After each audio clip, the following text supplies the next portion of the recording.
Ini semua jawaban berarti tentang R4 ya. Apa sih sebetulnya R4 itu, kenapa muncul R4?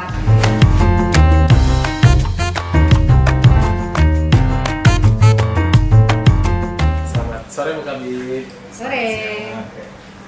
Nah, tapi kan kemarin banyak pertanyaan dari teman-teman ASNers Ya. terkait seleksi kemarin. Mungkin langsung aja Bu Kabit ya. Nah.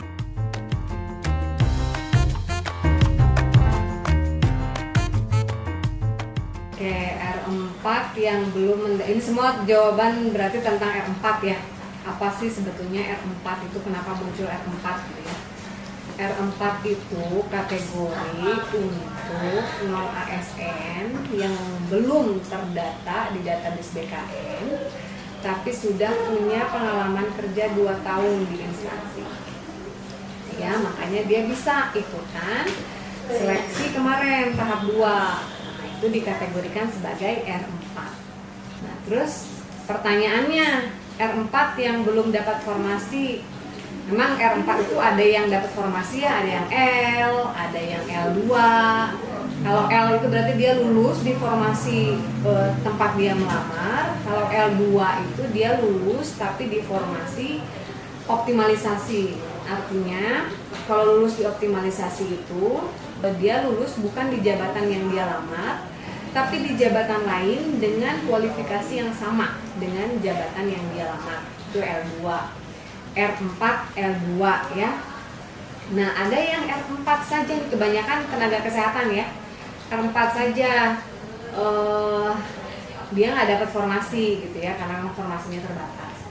Tahun anggaran selanjutnya tidak perlu tes lagi kan? Nah, ini pertanyaannya, memang untuk yang R4 ini belum ada kepastian dari pusat apakah R4 ini berarti karena ada juga disebutkan bahwa R4 ini pendataan ya, pendataan kedua lah kurang lebih begitu ya. Jadi kan ketika ikut seleksi tahap 2 kemarin berarti datanya sudah direkam di DKN. Tahun anggaran berikutnya apakah perlu ikut seleksi lagi? Mungkin iya, mungkin tidak. Tapi kemungkinan besar sih mungkin tidak ya, karena bisa jadi sama perlakuan dengan R3.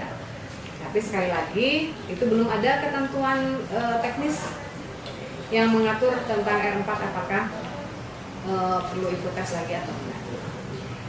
Itu baru satu ya pertanyaannya ya. Untuk R4 berarti tadi saya menjawab 2 pertanyaan ya, apakah dia terdata di database BKN atau tidak. Yang pasti terdata karena dia jadi masuk gitu ya.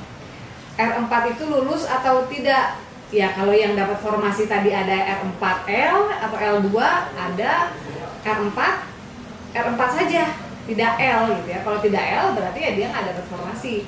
Kalau ditanya lulus atau enggak, sekarang arti lulus itu apa gitu ya. Kalau lulus dapat formasi ya berarti tidak kalau R4. Tapi kalau R4L atau L2 itu lulus. Kemudian kaitan dengan paruh waktunya, apakah R4 nanti bisa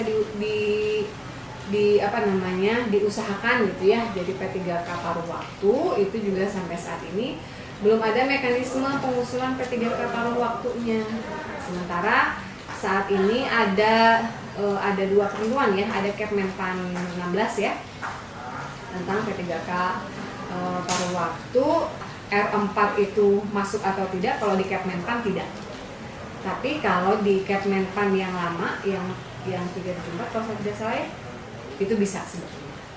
Jadi saya yakin tidak bisa menjawab dengan pasti bisa atau tidak diusulkan jadi atau diupayakan jadi P3K paruh waktu ya.